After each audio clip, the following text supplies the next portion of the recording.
Sometimes the loneliest moments happen in a room full of people. Eleanor Hartwell knew that feeling all too well as she stood at the Christmas basket auction in Silver Ridge, Montana, watching her basket sit unclaimed while the whole town looked away. Not one man would bid on the widow's basket. The silence cut deeper than any word ever could. Then Jacob Stone, the mountain man who lived alone in the hills, stepped forward and bought it for $20. What he found inside that basket changed everything. Eleanor had been hiding a secret, one that would shake the entire town and reveal a truth about her past that no one saw coming. Two broken people, one unexpected act of kindness, and a discovery that would give them both a second chance at life. Before we jump back in, tell us where you're tuning in from, and if this story touches you, make sure you're subscribed, because tomorrow I've saved something extra special for you. The wind that swept down from the Bitterroot Mountains carried the sharp bite of December, cutting through the worn wool of Eleanor's coat as she made her way back from the general store. Silver Ridge stretched out before her, a collection of weathered buildings clinging to the valley floor like a child clutching its mother's skirts. Smoke rose from chimneys in lazy spirals, and the sound of hammering echoed from the blacksmith's shop. It was 1883, and the town had grown from a mining camp to something resembling civilization, though Eleanor often wondered if civilized people were truly any kinder than those who'd first carved homes from this unforgiving land. She carried her purchases close. Flour, sugar, a precious tin of cinnamon she'd saved 2 months to afford. The Christmas basket auction was 3 days away, and she meant to make something worthy, something that might remind the good people of Silver Ridge that she was more than the widow they whispered about. More than the woman who'd lost everything and somehow still drew breath. 2 years. It had been 2 years since James Hartwell died in a hunting accident that never should have happened. 2 years since she'd heard his laugh, felt his calloused hand take hers, watched him wind his father's pocket watch each evening before bed. That watch sat on her mantel now, stopped at 4:30.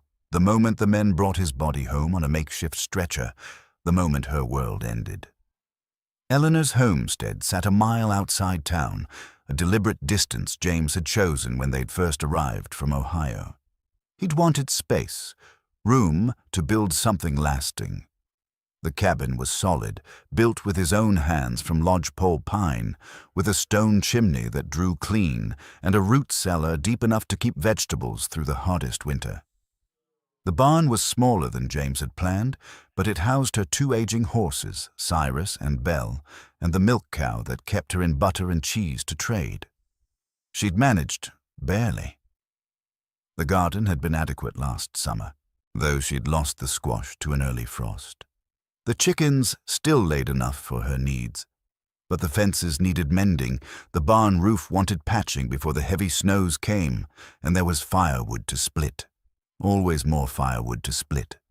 Her hands, once soft and suited to needlework, had grown rough and capable. She could swing an axe now, could harness a horse, could do 100 things she'd never imagined doing when she'd married James at 19. What she couldn't do was change the way people looked at her.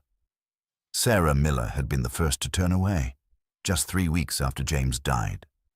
Eleanor had walked into church, still wearing black, still hollow-eyed with grief, and Sarah had gathered her skirts and moved to a different pew. Others followed. Not everyone.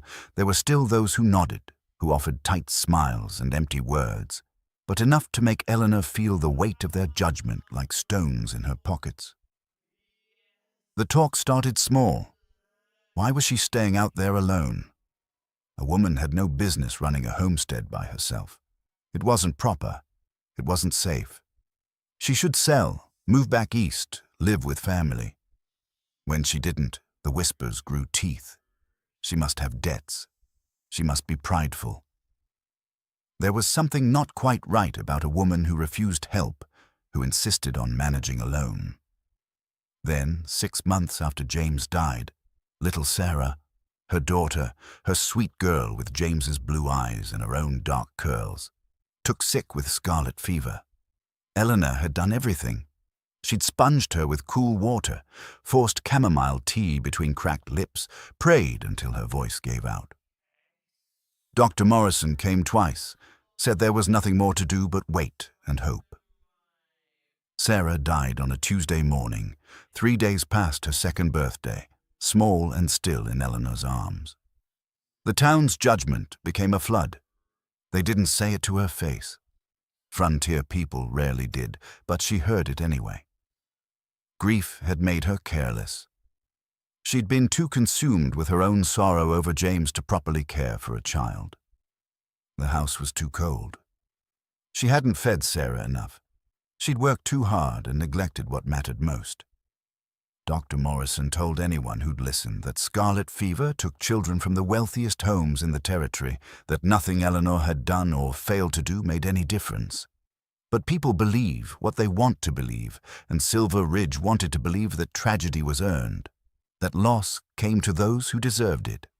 Because if it didn't, if death could take a good man and an innocent child for no reason at all, then none of them were safe. So Eleanor became the cautionary tale, the woman who'd been broken by her losses, the widow who lived alone and couldn't keep her own child alive. She'd nearly left a dozen times, had written letters to her sister in Cincinnati, had priced the sale of the homestead through the land office. But something kept her here. Maybe it was stubbornness. Maybe it was the knowledge that James had loved this place, had believed in it, and leaving felt like abandoning him all over again.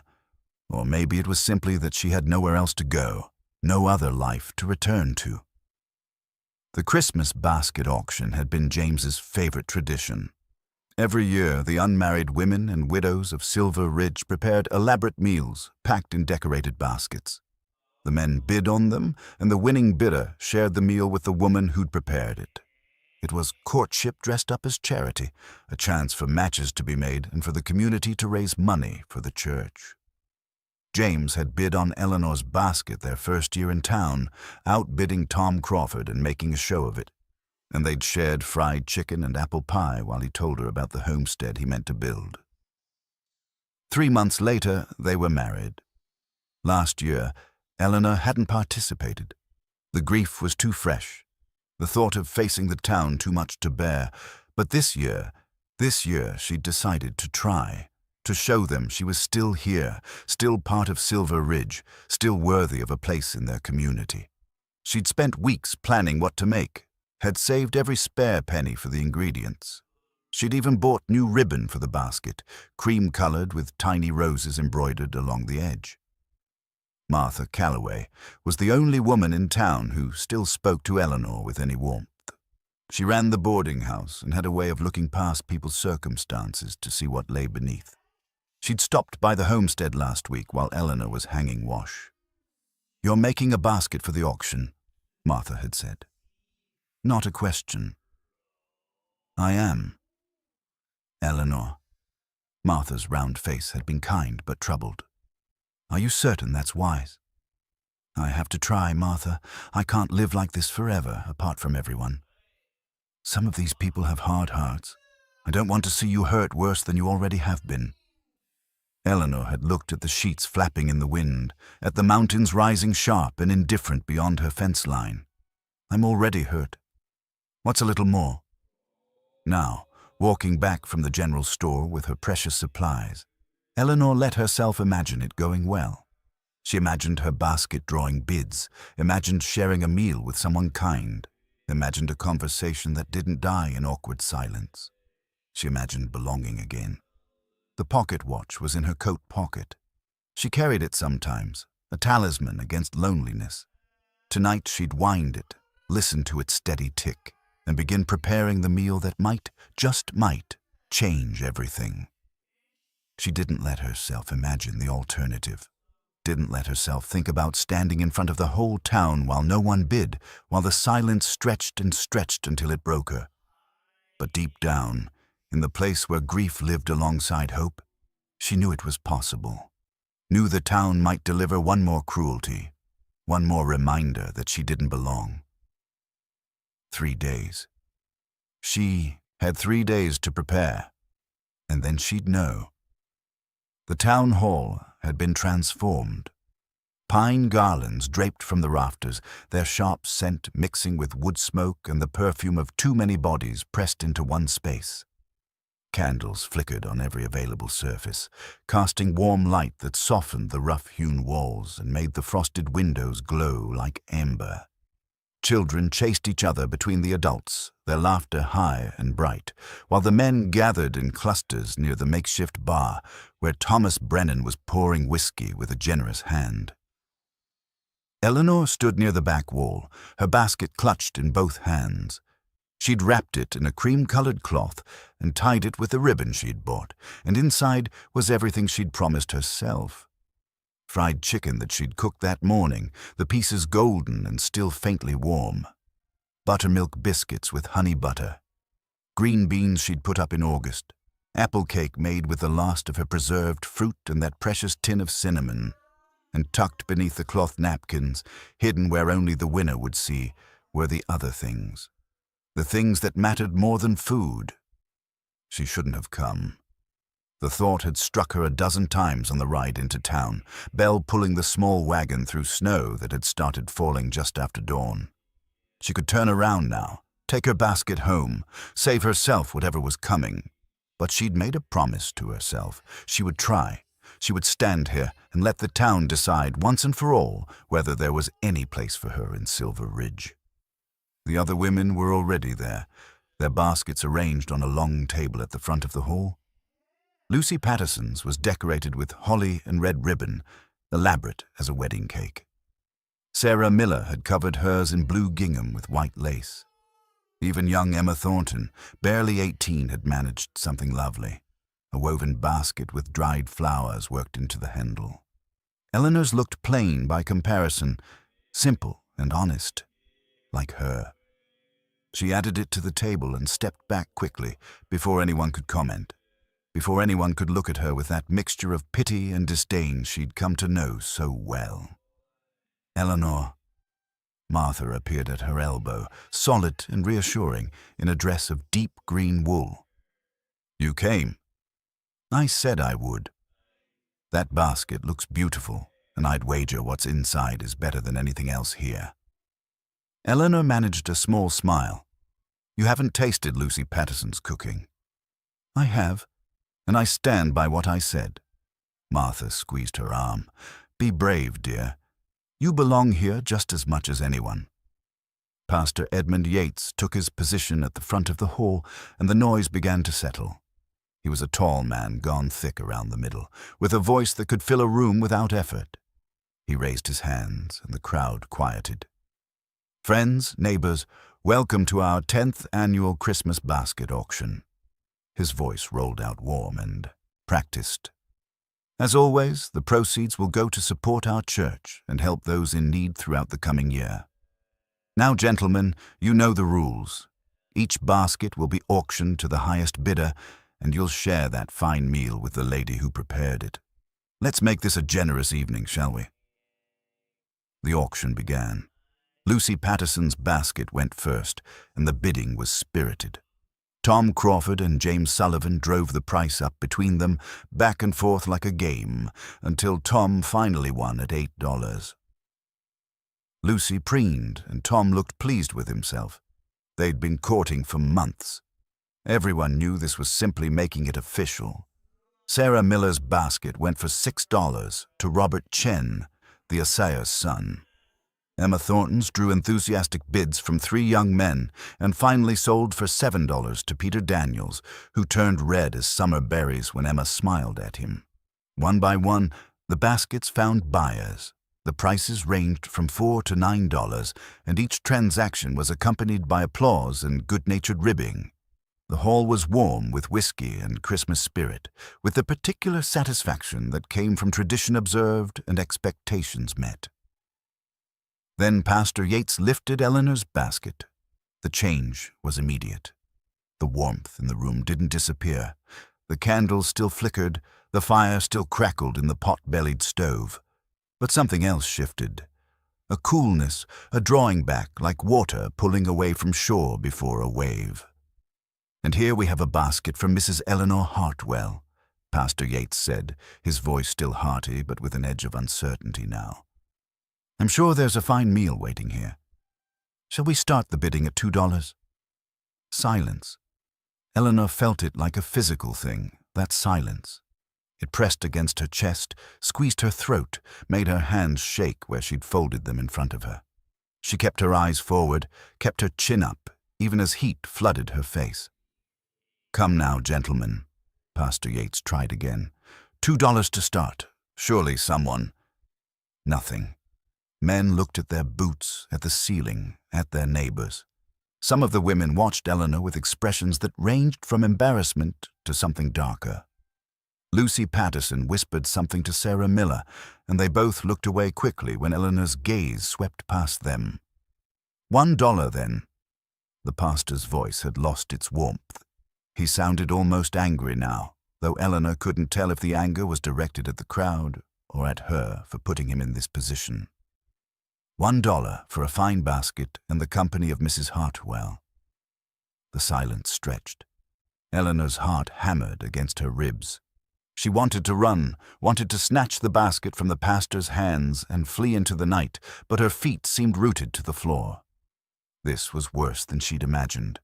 Worse than anything. To stand here while the entire town refused even a single dollar, while they made clear in the cruelest way possible that she was worth nothing, deserved nothing, belonged nowhere. Tears burned behind her eyes, but she refused to let them fall. She would not cry, not here, not in front of these people who had already taken so much from her. 50 cents, Pastor Yates said, and now his voice was quiet, almost pleading. Surely, $20. The voice came from the back of the hall near the door, deep and rough like gravel tumbling in a stream. Every head turned. The man standing there was tall, broad-shouldered, dressed in buckskin and wool that spoke of mountains and solitude. His hair was dark and shaggy, touching his collar, and a beard covered the lower half of his face. His eyes were clear and steady and fixed on Eleanor's basket. Jacob Stone. Eleanor knew him by reputation only. The mountain man who came to town twice a year for supplies, who traded furs and kept to himself, who lived somewhere up in the high country where winters could kill and usually did. She'd seen him perhaps 3 times in 2 years, always at a distance. The town spoke of him rarely, and when they did it was with a mixture of respect and wariness. He was outside their circle, separate, and that separation made him either dangerous or irrelevant depending on who was speaking. He walked forward now, his boots heavy on the plank floor. The crowd parted for him instinctively. He pulled a leather pouch from his coat and counted out coins onto the table beside Pastor Yates. 20 silver dollars that clinked and shone in the candlelight. $20 for the lady's basket, he said. His voice was quiet now, meant only for the pastor, but in the silence it carried. If she'll share it with me. Pastor Yates looked stunned. He glanced at Eleanor, then back at Jacob Stone, then at the money. Yes, of course. Mrs. Hartwell. Eleanor couldn't speak. Her throat had closed completely. She managed a nod. Jacob picked up the basket as carefully as if it held something precious and fragile. He looked at Eleanor for the first time, really looked at her, and something in his expression made her breath catch. Not pity, not judgment, something else entirely. There's a table in the corner, he said. If that suits you, ma'am. Eleanor found her voice. It came out smaller than she wanted, but it came. Yes, that would be fine. The crowd watched in silence as Jacob Stone carried her basket to a small table near the back of the hall, set it down carefully, and pulled out a chair. Waited for her to sit before taking his own seat. And Eleanor, her heart still racing, her hands still shaking, walked through that silence with her head high and sat across from the mountain man who had just paid more for her basket than anyone had paid all evening. Behind them the auction continued, but Eleanor didn't hear it. All she could hear was the blood rushing in her ears and the quiet sound of Jacob Stone untying the ribbon on her basket, his rough hands gentle with the cream-colored cloth she'd chosen so carefully. "Thank you," she whispered. He looked up, his eyes meeting hers. "No need for thanks, Ma'am. Not for doing what's right." And Eleanor, who had been alone for so long, who had faced so much judgment and cruelty, felt something crack open inside her chest. Not breaking, opening, like ice giving way to spring. The week before Christmas arrived with a cold snap that turned breath to ice and made the ground ring like iron under boot heels. Jacob came 3 times that week, each visit lasting longer than the last. He mended the fence along the north pasture, split enough wood to see Eleanor through January, and fixed the loose boards on her porch that she'd been meaning to address for months. They fell into an easy rhythm. Eleanor would have coffee ready when he arrived, and at midday she'd bring out whatever meal she'd prepared. They'd sit on the porch or at her kitchen table, and they'd talk. Not about anything important at first. Just the weather, the price of supplies in town, the deer Jacob had seen on his ride down from the mountains. But gradually, as trust built like slow-growing ice on a pond, their conversations deepened. She learned that he'd been a carpenter in St. Louis before heading west, that he and Margaret had been childhood friends who'd married young, that he'd built their house with his own hands, and after she died, he couldn't bear to stay in it, couldn't bear the emptiness that echoed in every room.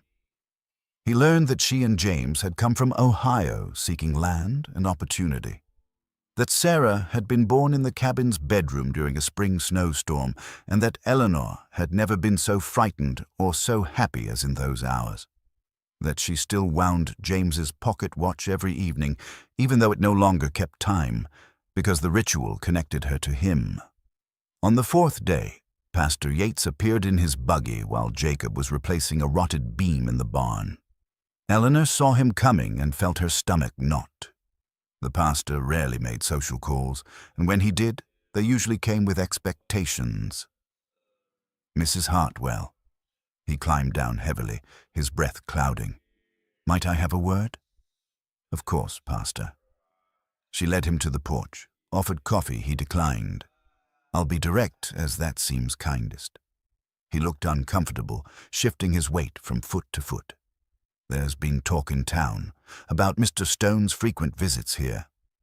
Eleanor felt heat rise to her face. "He's been helping with repairs. The work is too much for me alone." "I understand that, and I commend Christian charity. But you must see how it looks. A widow and an unmarried man, spending so much time together without proper supervision. It raises questions of propriety." "Questions from whom?" Eleanor heard the edge in her own voice and didn't try to soften it. "From Sarah Miller, from Lucy Patterson, the same women who wouldn't bid a penny for my basket?" Pastor Yates flushed. "The circumstances of that evening were unfortunate, I agree.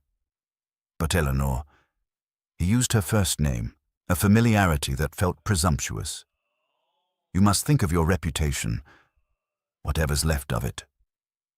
The words landed like a slap. Eleanor stood, her hands clenched at her sides. "My reputation. I see. And what would you have me do, Pastor?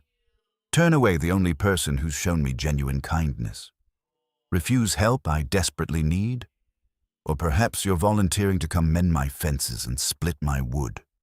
That's not what I've tried to live according to what this town expects. I've been quiet and proper and grateful for whatever scraps of acceptance anyone threw my way. And it's brought me nothing but judgment and isolation." Her voice was shaking now. "Jacob Stone has shown me more Christian charity in a week than this entire town has in 2 years. If that damages my reputation further, so be it." The pastor looked genuinely taken aback. Behind him, Jacob had emerged from the barn, his hammer still in hand. He stood watching, not interfering, but present. "Ready." "I came here to help," Pastor Yates said stiffly, "to guide you away from choices you might regret.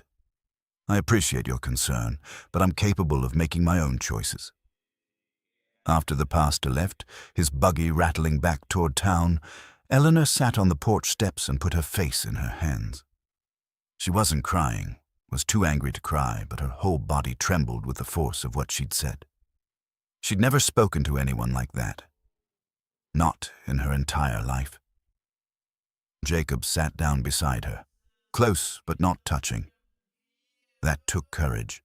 That was foolish. He'll tell everyone. They'll think... She stopped, unable to say what they'd think. They already think it, Eleanor. People see what they want to see. He was quiet for a moment. But if my being here is making your life harder, I can stop coming. No. The word came out fierce, almost violent. No, you're the only thing making my life bearable. She hadn't meant to say it. The admission hung between them, raw and honest. Jacob looked at her for a long moment, something shifting in his expression. I should tell you something, he said finally. I didn't buy your basket out of charity. Eleanor's breath caught. What do you mean? I've seen you in town, not often, but enough. Seen the way you carry yourself, proud, even when people look through you. Seen the way you keep going when most would have quit. He turned to face her fully. I bought your basket because I wanted to know you, because I thought... He paused, searching for words. Because I thought maybe we could understand each other. We're both broken, Eleanor said quietly. We're both still standing.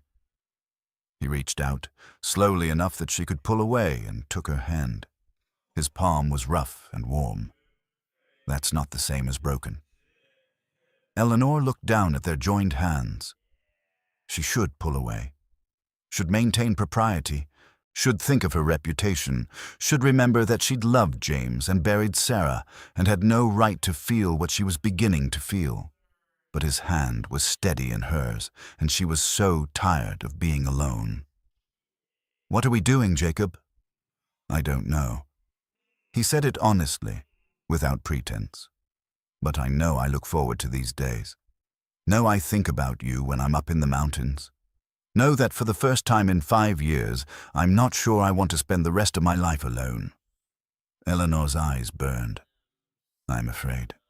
So am I. He squeezed her hand gently. But I'm more afraid of walking away, of going back to the mountains and wondering what might have happened if I'd stayed. They sat like that as the sun moved across the sky and the mountains cast long shadows over her land, holding hands like young people courting, though they were both past youth and past innocence. Two people who'd lost everything and somehow found each other in the ruins. That evening, Jacob brought in an armload of the wood he'd split and built up her fire until the cabin glowed with warmth. He didn't stay for supper, wouldn't for propriety's sake, even though Eleanor wanted to ask him. But before he left, he stood in her doorway and looked at her with an expression that made her heart race. I'm falling in love with you, Eleanor, he said quietly. I thought you should know that. Thought it was only fair to tell you before we go any further down this road. Eleanor couldn't speak, could only stand there with tears on her face while he touched her cheek gently with one rough fingertip. You don't have to say anything. Not now. Just think about it. Think about whether you might want the same thing. He left before she could respond, and Eleanor stood in the warmth of her cabin, the cabin she'd shared with James, where she'd given birth to Sarah, where she'd survived 2 years of grinding loneliness and let herself imagine something she'd thought impossible, a future, with Jacob, a life built not from the ashes of what they'd lost, but from something new, something theirs. The pocket watch sat on the mantel, stopped at 4:30. Eleanor looked at it for a long moment, then very deliberately wound it, set it to the correct time. Let it tick steadily in the quiet room. Some things ended, but others were just beginning. Christmas week arrived with clear skies and temperatures that dropped so low the trees cracked in the night like rifle shots. Eleanor woke each morning to frost patterns on her windows that looked like ferns, like feathers, like the delicate work of some winter artist. She'd stand at the window with her coffee and watch the sun rise over the mountains and think about Jacob's words. "I'm falling in love with you." She should have been terrified, should have felt guilt. James had only been gone 2 years, and Sarah, but when she searched her heart for those feelings, she found something else instead. Permission. As though James himself was telling her it was all right to live again, to love again, to stop measuring her life by what she'd lost. Jacob came on Christmas Eve morning. Eleanor had been baking since dawn. Bread, pies, the last of her preserves put up in neat jars. She told herself she was preparing for the holiday, but she knew the truth. She was preparing for him. He brought firewood and a burlap sack that clinked when he set it down. "What's this?" she asked. "Christmas dinner, if you'll have me." He opened the sack to reveal potatoes, carrots, a bottle of wine that must have cost him dearly, and wrapped in cloth, a Christmas goose he'd traded for in town. Eleanor felt tears threaten. "Jacob, this is too much." "It's not near enough." He set the items on her table carefully. "I thought, if you're not otherwise engaged, we might share the day tomorrow, properly, like people courting." "People courting," Eleanor repeated. The words felt strange and wonderful on her tongue. "If that's presumptuous, I apologize. But after what I said, after what I've been feeling, it seemed dishonest to pretend otherwise." Eleanor looked at him, standing in her kitchen, this mountain man who'd defended her honor and mended her fences and told her he was falling in love with her. She thought about the town's judgment, about propriety, about all the reasons she should send him away. And then she thought about the alternative, spending Christmas alone again, spending every day alone for the rest of her life. "I'm falling in love with you too," she said. The words came out quiet, but steady. "I've been trying not to, trying to be sensible and proper and all the things a widow should be. But I can't help it, Jacob. When you're here, I feel alive again. When you leave, the house feels empty in a way it never did before." He crossed the kitchen in 2 strides and pulled her into his arms. Not roughly, not presumptively, but with a tenderness that made her breath catch. She pressed her face against his chest and felt his heart beating steady and strong, felt his arms solid around her, and thought this is what home feels like. "Come to the Christmas service with me tonight," she said against his coat. "Let the whole town see. I don't care anymore what they think." "Are you certain?" She pulled back enough to look up at him. "I'm certain that I want to walk into that church with you beside me. I'm certain that I'm tired of hiding what I feel, and I'm certain—" Her voice broke slightly. "I'm certain that life is too short and too hard to turn away from something good." That evening, as the sun set and the church bells rang out over Silver Ridge, Eleanor and Jacob rode into town together.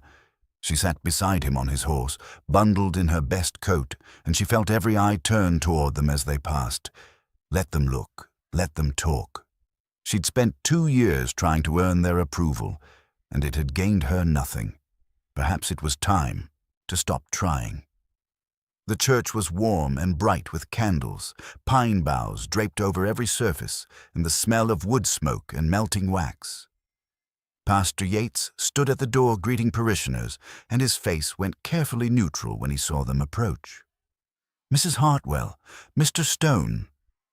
"Merry Christmas, Pastor," Eleanor said, and walked past him with her head high. They found seats near the back. People stared, whispered, turned away and turned back. Sarah Miller's face was pinched with disapproval. Lucy Patterson looked scandalized. But Martha Calloway, dear Martha, caught Eleanor's eye from across the aisle and smiled. Actually smiled, warm and approving. The service began. They sang the old hymns, listened to the Christmas story read in Pastor Yates' rolling voice, stood for prayers, and sat for reflection.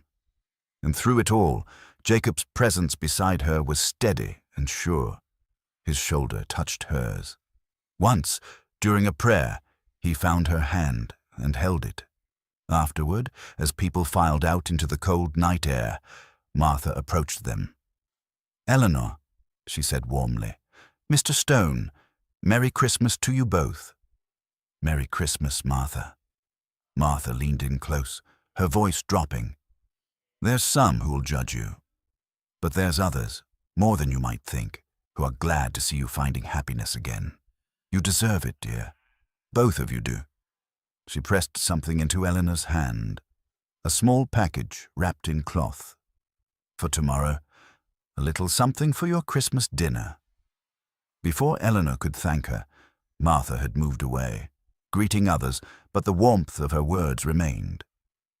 Jacob's hand found Eleanor's back, gentle and protective.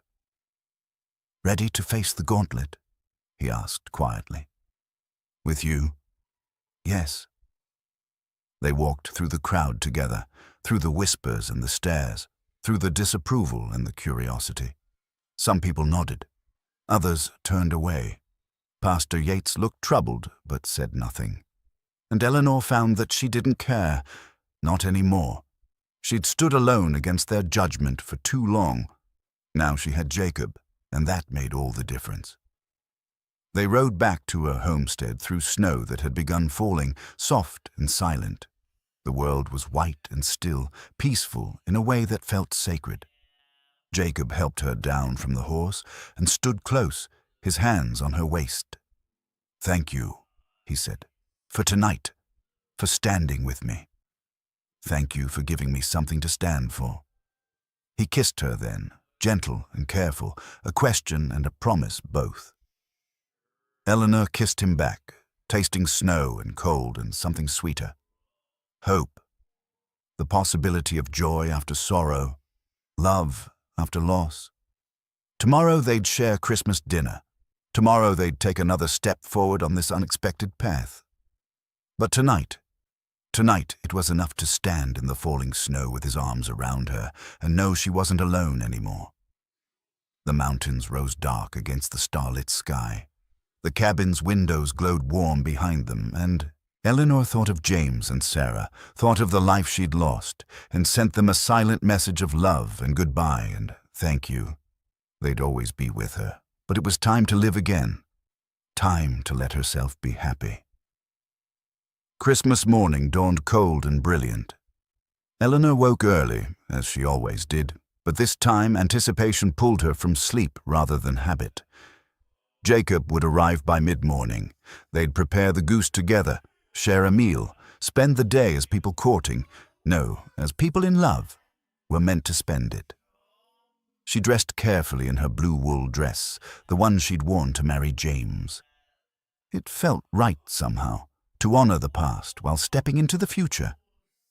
She braided her hair and pinned it up, studied her reflection in the small mirror. The face looking back at her seemed younger than it had in months. Hope did that, she supposed. Made you look alive again.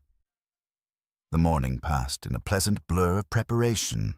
She peeled potatoes and carrots, set the table with her best dishes, built up the fire until the cabin glowed with warmth.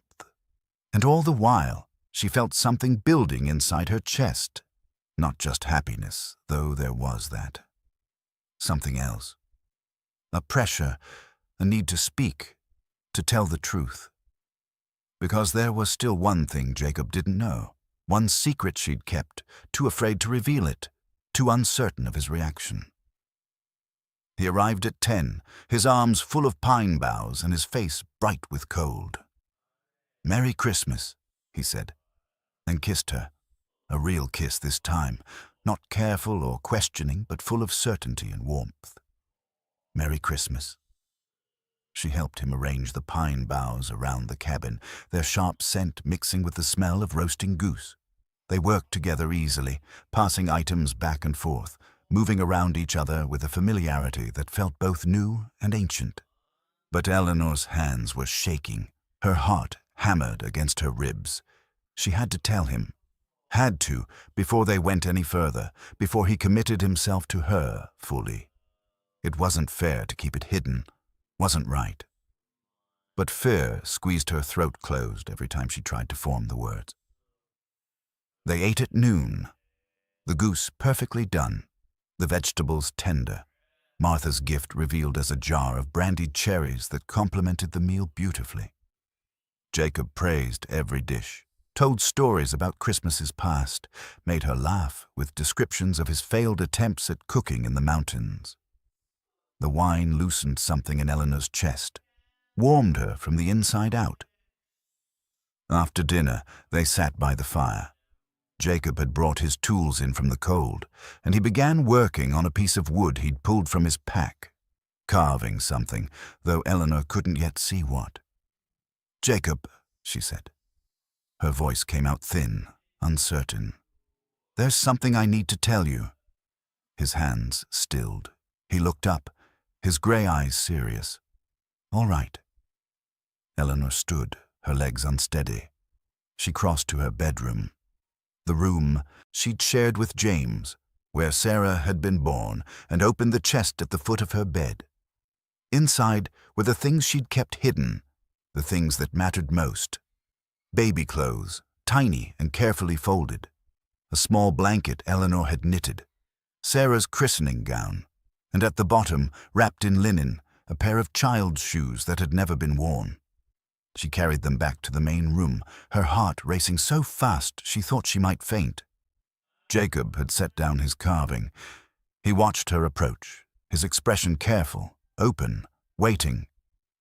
"These were Sarah's," Eleanor said, setting the items on the table between them. Her voice shook. "Some of them she wore, others—" She touched the unworn shoes. She never got the chance. "Eleanor, please, let me finish." She took a breath that felt like drowning. "I put some of these in the basket you bought at the auction, the hand-carved spoon, Sarah's drawing, but I put other things too. Baby clothes I'd made, a blanket." She met his eyes, forcing herself to hold his gaze. "I put them there because I was pregnant." The word hung in the air between them. Jacob's face went very still. "I found out 3 days before the auction. I'd suspected for weeks, but I was afraid to hope, afraid to believe." Her voice broke. She pressed her hands flat against the table to stop them shaking. "James died 2 years ago, but Sarah died only 6 months after him. And I blamed myself. The town blamed me. They said I was too consumed with grief to care for her properly, that I'd neglected her. Eleanor, you told me it was scarlet fever." It was. Dr. Morrison confirmed it. But that didn't matter to them. They needed someone to blame, and I am an easy target. Tears were streaming down her face now, but she didn't wipe them away. "When I realized I was pregnant again, I was terrified. Terrified the town would find out. Terrified they'd say I was unfit to raise another child. Terrified they'd try to take this baby from me before it was even born." Jacob stood slowly. "How far along?" 4 months, nearly 5 now." She placed a hand on her stomach, where beneath her dress and her carefully chosen layers, a small swell had begun. "I've been hiding it, wearing loose clothes, staying away from town as much as possible. But it won't be long before everyone knows. And when they do, they'll judge you," Jacob finished quietly. "They'll say terrible things. They'll try to interfere." "Yes." Eleanor's voice was barely a whisper. "And I thought I needed you to know, before you decided whether you want to be part of this. Because if you stay, if you love me, you'll be tied to that judgment too. You'll be defending not just me, but this child. A child that isn't yours. A child that will remind everyone that I was James's wife, that I had a life before you." The silence that followed felt eternal. Jacob stood perfectly still, his face unreadable, and Eleanor felt her heart shatter. She'd known this might happen, had known that telling him the truth might drive him away, but she'd had to try, had to be honest, even if honesty cost her everything. Then Jacob crossed to the chest and knelt beside it. He picked up one of the tiny gowns, held it gently in his rough hands. "When Margaret died," he said quietly, not looking at Eleanor.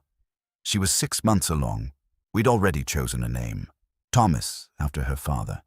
I'd started building a cradle, had it half finished when the accident happened. He set the gown down carefully. I burned it. The cradle. Couldn't bear to look at it. Couldn't stand the reminder of what I'd lost. And I told myself I'd never want children again. Never want a family.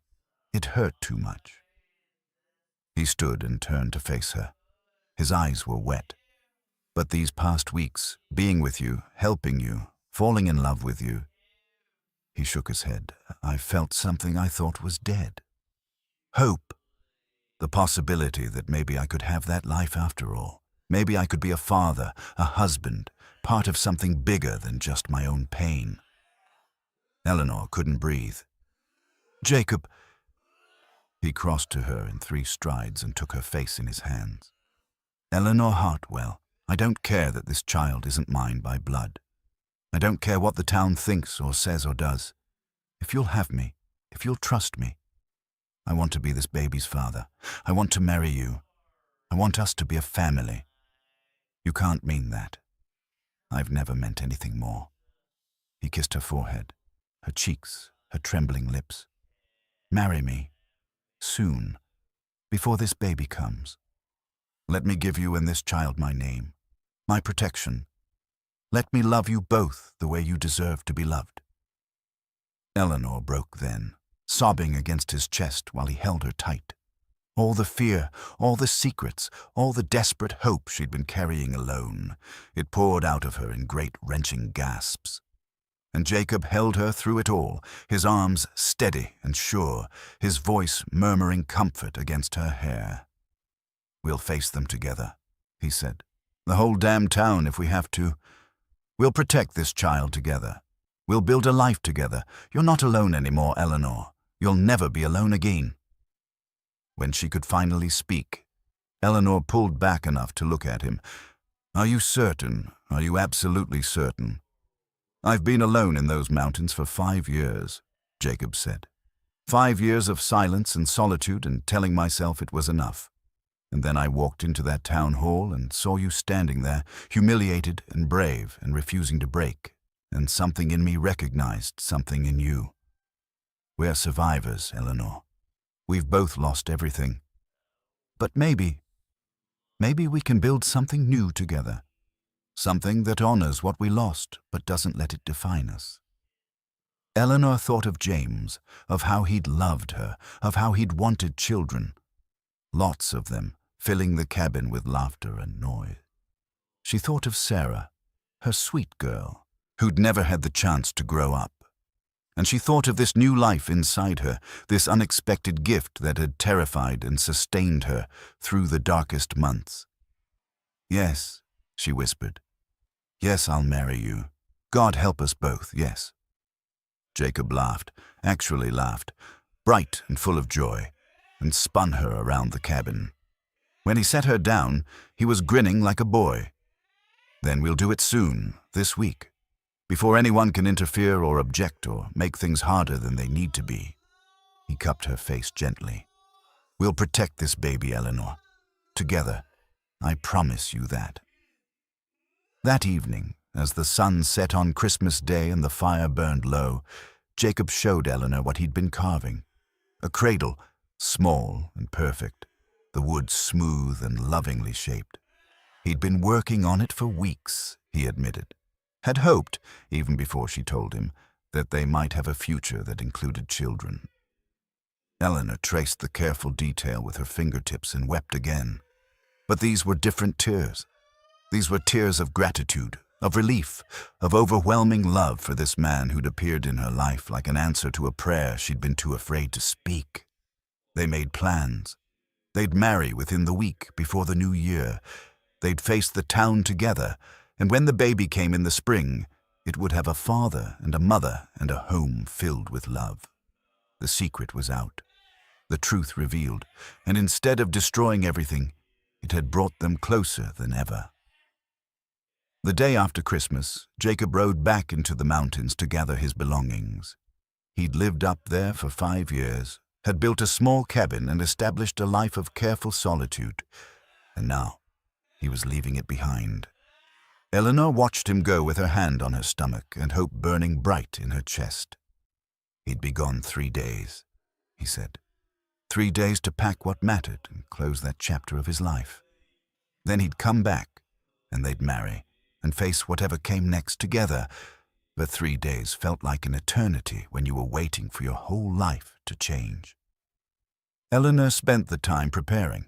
She aired out the cabin, washed every surface, made it ready for Jacob's permanent presence. She took stock of supplies, made lists of what they'd need for winter and for the baby. She sewed, tiny gowns and blankets, her hands working automatically while her mind raced ahead to spring, to birth, to holding a living child in her arms again. And she worried that Jacob would change his mind once he was away from her, once the immediacy of their connection faded. Worried about the town's reaction when they announced their engagement. Worried about the baby, about whether she could keep this one safe when she'd failed Sarah so completely. On the second day, Martha arrived with a basket of food and a determined expression. "I heard through the usual channels," she said, setting the basket on Eleanor's table. "You and Jacob Stone are planning to marry." Eleanor's defenses rose immediately. News travels fast. In a town this size, it travels faster than a brush fire. Martha pulled out a chair and sat without being invited. "Now, before you tell me it's none of my business, let me say what I came to say." Eleanor waited, braced for judgment. "I think it's wonderful," Martha said simply. "That man looks at you like you hung the moon, and you look at him like he's the answer to a prayer. After what you've been through, after what he's been through, you both deserve happiness." Eleanor felt tears threaten. Again. She seemed to cry at everything these days. The town won't see it that way. Some won't, but some will. Martha leaned forward. "Eleanor, I've lived in Silver Ridge for 20 years. I've seen people come and go, seen reputations rise and fall, seen judgment dispensed and forgiveness granted. And I've learned that the people worth worrying about are the ones who can see past their own prejudices to the truth underneath." "And what truth is that?" "That you're a good woman who's had terrible luck. That Jacob Stone is a good man who's been healing in solitude. That together you might make something beautiful." Martha paused. "And that there's a baby coming who'll need all the love and protection you both can give." Eleanor's hand went instinctively to her stomach. "You know. I suspected at the auction, the way you held yourself, the fullness in your face, and I've seen enough pregnancies to recognize the signs." Martha's expression softened. "How far along?" 5 months next week. And the town, they'll figure it out soon if they haven't already." "I know." Eleanor's voice was small. "They'll say terrible things. They'll say I'm unfit, that I killed Sarah through neglect, that I don't deserve another child. Let them say what they will. You'll have Jacob beside you, and me, and others, more than you think." Martha reached across the table and took Eleanor's hand. "There's a group of women in this town who've lost children, who know the particular pain of that loss, who understand that scarlet fever doesn't discriminate, doesn't care how good a mother you are. We don't speak up often enough, but we're there. And when your time comes, we'll stand with you." Eleanor gripped Martha's hand like a lifeline. "Why are you being so kind to me?" "Because someone should have been kind to you 2 years ago, and we weren't. Because I lost a daughter to diphtheria when she was 4, and I remember how people looked at me afterward, like I was cursed, like grief was contagious." Martha's eyes were wet. "Because kindness costs nothing, and its absence costs everything." They sat together for a long time, 2 women who'd survived loss and found strength in its aftermath. Martha told her about the daughter she'd lost, about the son who'd moved east and rarely wrote, about the loneliness of running a boarding house filled with temporary residents who never became family. Eleanor told her about the pregnancy, about her fears and hopes, about the way Jacob had responded when she told him the truth. When Martha finally left, she pressed something into Eleanor's hand, a small wooden cross worn smooth with age. "This was my daughter's. I'd like you to have it, for the baby, for protection and love and all the things we hope for our children. Eleanor closed her fingers around it and wept. Jacob returned on the third day, his horse laden with packs. He'd brought everything he owned. Tools, clothes, furs he meant to trade, and carefully wrapped in oilcloth, the beginnings of furniture he'd started building in the mountains. A chair, a small table, the half-finished cradle he'd been carving. "I'm home," he said, and the words settled over Eleanor like a blessing. Home. He called her homestead home, called her life his life, and the miracle of it threatened to overwhelm her. They spent the evening planning. They'd marry in 2 days, on the last day of December. Pastor Yates had agreed, though reluctantly, after Jacob had a private conversation with him that Eleanor suspected involved more than gentle persuasion. They'd keep it small, just Martha and the pastor's wife as witnesses. No announcement, no celebration, just a quiet commitment before God and the law. "After we're married," Jacob said, "we'll tell people. We'll go into town together, present ourselves as husband and wife, and let them adjust to the reality. They'll be furious. They'll say we rushed it. Let them say it. By the time they're done saying it, it'll be true, and there won't be anything they can do." He pulled her close. "And when the baby comes, it'll have my name. Our name. No one can question its legitimacy or your fitness as a mother. I'll be standing right there, claiming this child as mine." Eleanor rested her head against his chest. "You'd do that? Claim another man's child as your own?" "This baby is yours, Eleanor. That makes it mine. Blood doesn't make a father. Love does. Commitment does. Being there through the hard parts does." His voice was fierce. "I didn't get to be a father to my son. Thomas died with Margaret, and I never got to hold him, never got to tell him I loved him. This baby, your baby, I can be a father to. If you'll let me." "I'll let you." Eleanor's voice broke. "God, Jacob, I'll let you." They made love that night for the first time, tender and careful and full of promise. Afterward, lying in the bed she'd shared with James, Eleanor felt a moment of guilt, sharp and painful, that faded into something else. Gratitude. James had loved her, had given her good years and a beautiful daughter, but James was gone, and Jacob was here, warm and solid beside her, his hand protective over her swelling belly, his breath even in sleep. She could honor the past and embrace the future. They weren't in conflict. They were both part of who she was becoming. The next day, they prepared the cabin for the EIE ceremony. Jacob cut pine boughs and arranged them around the main room, filling the space with evergreen scent. Eleanor baked bread and made a simple meal for after. She took out her wedding dress, the same blue wool she'd worn to marry James, and wondered if it was wrong to wear it again.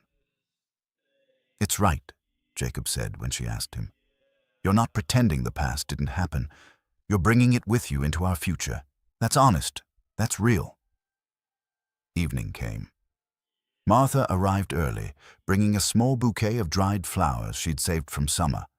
The pastor's wife, Jane, came with her, a quiet woman who'd always been kind to Eleanor in small, unobtrusive ways.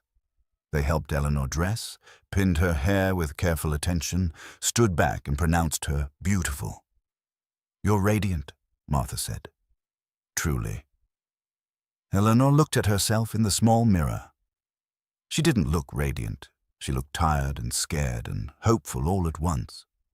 But there was color in her cheeks and light in her eyes and beneath her dress, hidden but present, a child growing strong and healthy. "I'm ready," she said. Jacob was waiting in the main room, dressed in clothes Eleanor had helped him buy in town, a proper shirt and vest, boots that weren't worn to nothing. He'd trimmed his beard, combed his hair, and when he saw her, his expression transformed. Pure love, pure joy, pure certainty. Pastor Yates stood before the fire, his Bible open. He looked uncomfortable but determined to see this through. He cleared his throat. We're here today. Wait. Eleanor held up a hand. She crossed to the mantel and picked up James's pocket watch. She'd wound it every evening since setting it running again, had kept it ticking steadily like a heartbeat in the cabin. Now she looked at it for a long moment, feeling the weight of it, feeling the weight of all it represented. Then she placed it carefully in a drawer, not throwing it away, not abandoning it, just putting it to rest, honoring what it had been while making space for what was coming. "All right," she said, turning back to Jacob. "I'm ready now." Pastor Yates began again. The familiar words of the marriage ceremony, the promises and commitments, the sacred vows that bound two lives together.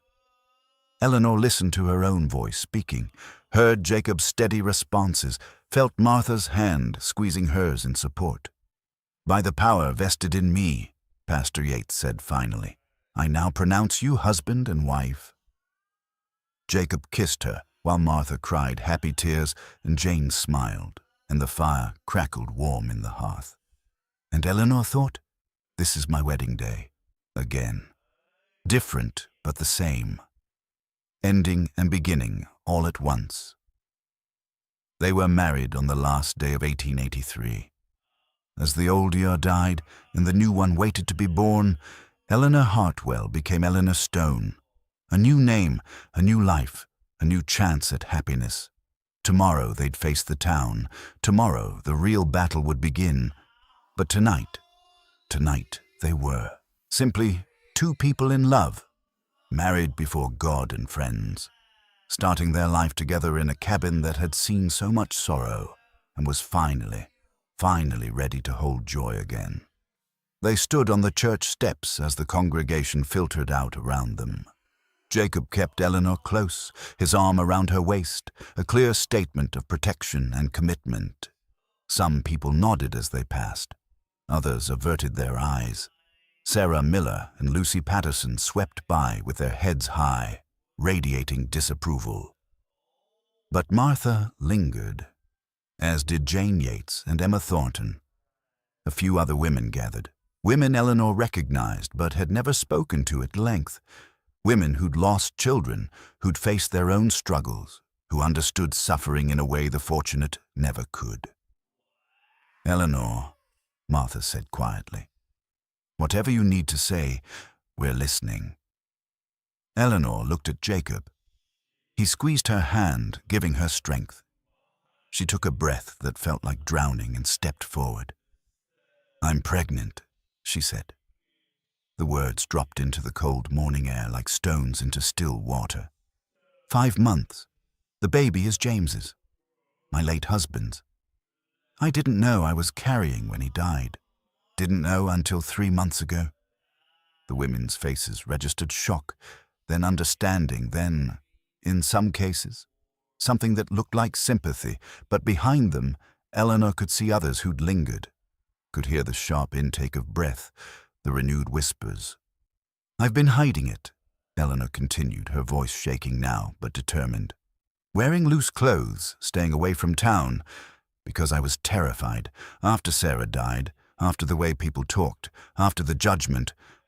Her voice broke. "I was terrified they'd say I was unfit, that they'd try to take this baby away before it was even born." "That's why you married so quickly," Jane Yates said softly. Not accusing, understanding, partly.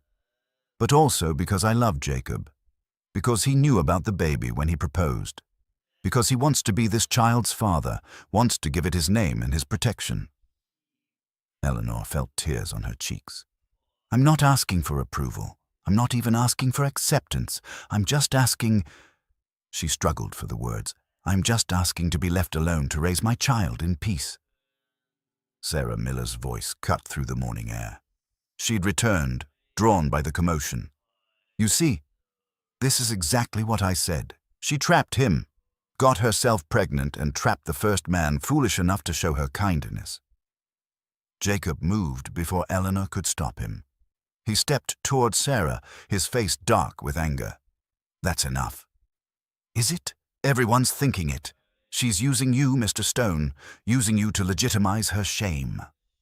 The only shame here, Jacob said, his voice low and dangerous, is yours. Eleanor told me about the baby before I proposed. I knew I chose this. I chose her, and I chose this child, and if you say one more word against my wife, so help me. Jacob. Eleanor's voice stopped him. She moved to his side, placed her hand on his arm. Don't. She's not worth it. Then Martha stepped forward, positioning herself between Sarah and Eleanor. I think you should go, Sarah. You've said your piece. Now let the rest of us say ours. Sarah looked around, seemed to realize she'd overplayed her hand. She sniffed, gathered her skirts, and stalked away. Lucy followed, and a few others, but more stayed. More than Eleanor had dared hope. Emma Thornton spoke first.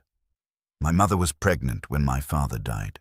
She was terrified too, worried about how she'd manage, what people would say, but our community supported her. We brought food, helped with the farm, made sure she and I were cared for. She looked at Eleanor directly. That's what community means. Not judgment, support. I lost 3 children before I had one that lived, another woman said. Catherine Walsh, the baker's wife. 3 babies born too early, too small, too fragile, and people whispered that I was doing something wrong, that God was punishing me, but it wasn't punishment. It was just... She paused, struggling. Life. Hard and unpredictable and sometimes cruel. Eleanor lost her daughter to fever. That wasn't her fault. And this baby, this is a blessing, a second chance. One by one, other women spoke, sharing their own stories of loss, of judgment, of the particular cruelties that women faced in this frontier town. Eleanor listened, stunned as her isolation cracked open to reveal something underneath. Not universal acceptance, there were still plenty who judged her and would continue to judge her, but a core of understanding, a foundation of support she hadn't known existed.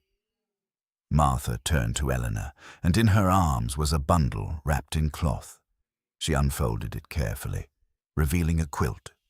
Not the fancy quilts sold in the general store, but something else.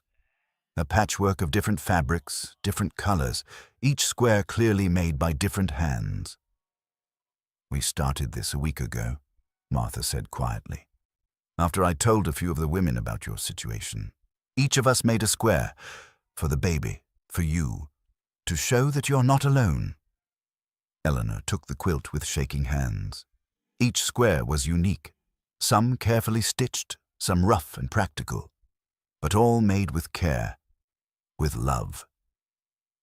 She traced the patterns, seeing in them the hands that made them, the women who'd suffered and survived, and were now offering her the same grace they'd needed. Thank you, she whispered. Thank you. Jacob's arm came around her, solid and warm. See, I told you, more people than you think. It wasn't everyone. It wasn't even most, but it was enough.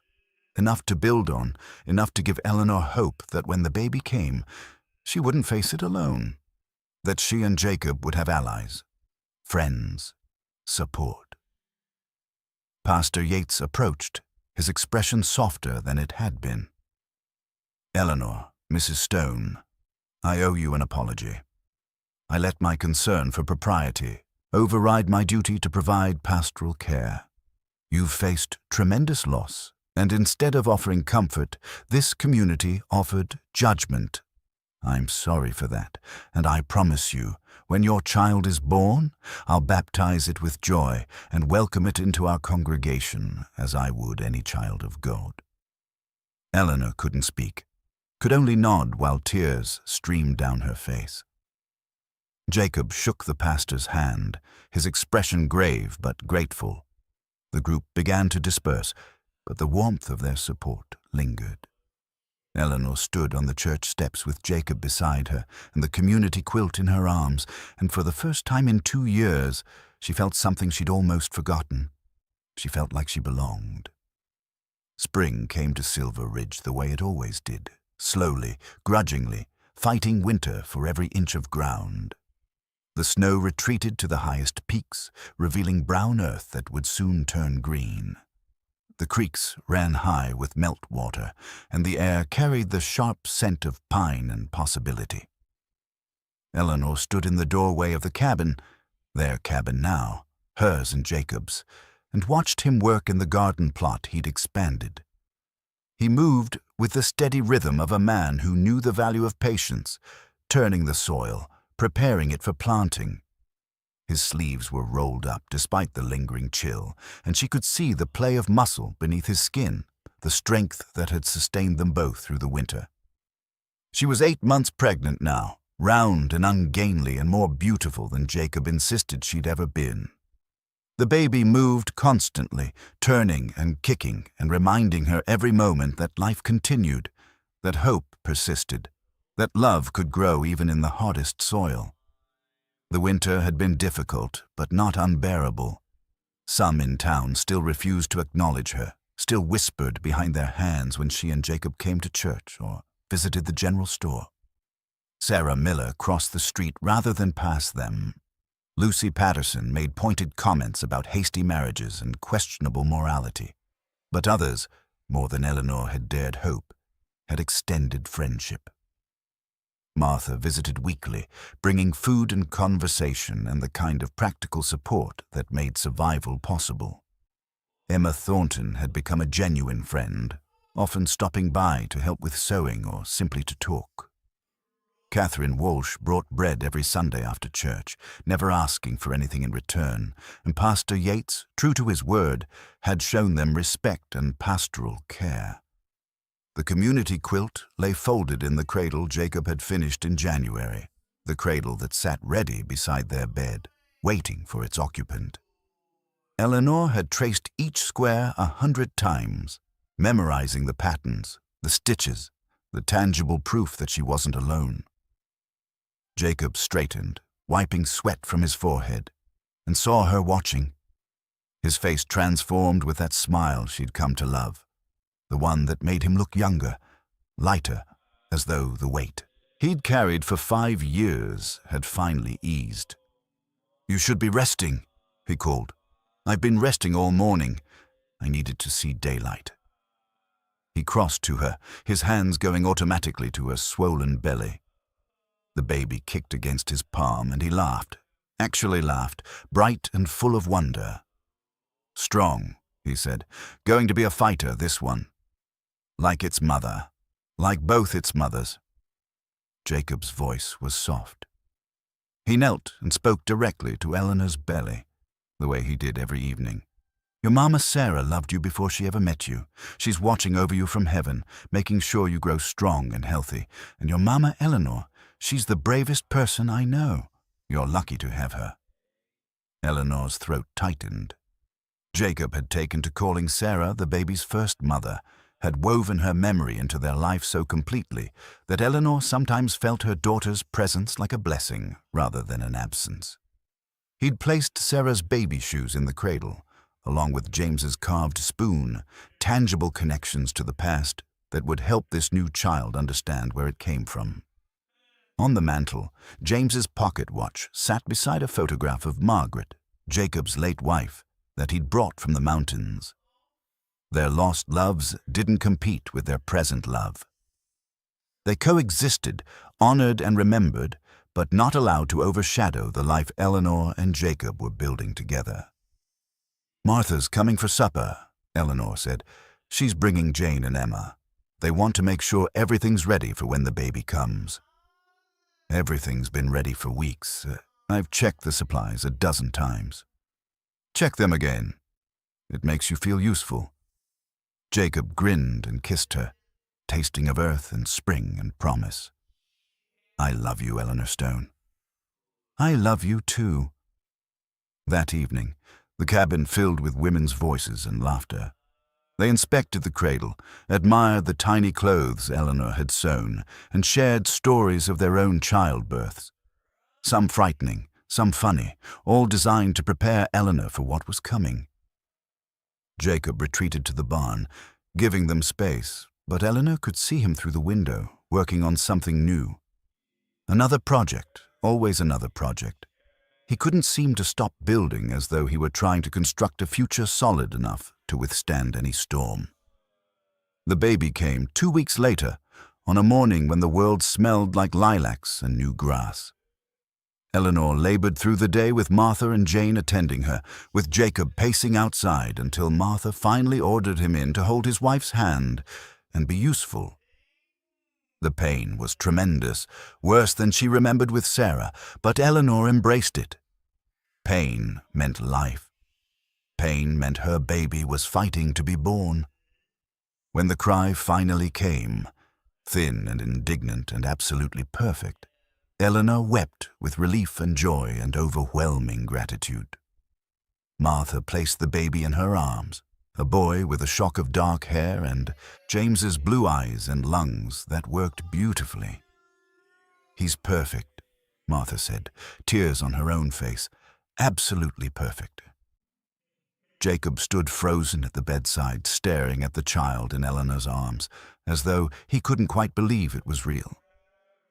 Eleanor reached for his hand, pulled him closer. "Your son," she said. "Thomas Jacob Stone." Thomas for Jacob's lost child. Jacob for the man who'd chosen to be this baby's father. Stone, the name that would protect him, claim him, make him legitimate in the eyes of the law and the community. Jacob's face crumpled. He sank to his knees beside the bed and pressed his forehead against Eleanor's shoulder, his body shaking with silent sobs. She held him with one arm while cradling Thomas with the other, this man and this child, who were her whole world now. "Thank you," Jacob whispered against her skin. "Thank you for giving me this, for letting me be his father. Thank you for wanting to be." Later, after Martha and Jane had left, after the cabin had settled into the particular quiet that comes with a newborn's presence, Jacob held Thomas for the first time. He sat in the chair he'd built, the cradle at his feet, and looked at the baby with an expression of absolute wonder. "I won't let anything happen to you," he said softly. "I'll protect you and your mama with everything I have.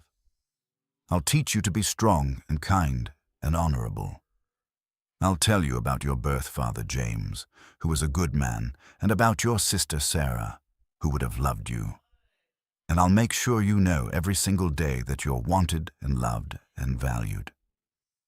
Thomas yawned, tiny and perfect, and Jacob laughed through his tears. Eleanor watched them from the bed, exhausted and elated, and more at peace than she'd been in 3 years. The road had been hard, the losses had been devastating, the judgment had been cruel. But somehow, impossibly, they'd made it through, had found each other in the wreckage and built something new. Outside, the mountains rose sharp and beautiful against the evening sky. Inside, a family, broken pieces fitted together into something whole, began their life together. And Eleanor thought of that night at the Christmas auction, of standing humiliated while no one bid, of Jacob stepping forward with $20 and a kind heart. Sometimes the loneliest moments led to the most beautiful beginnings. Sometimes loss opened the door to unexpected grace. And sometimes, just sometimes, broken people found each other and discovered they fit together perfectly, their jagged edges creating a bond stronger than anything whole could ever be. Eleanor closed her eyes and smiled. She was home. They all were. Finally, completely home.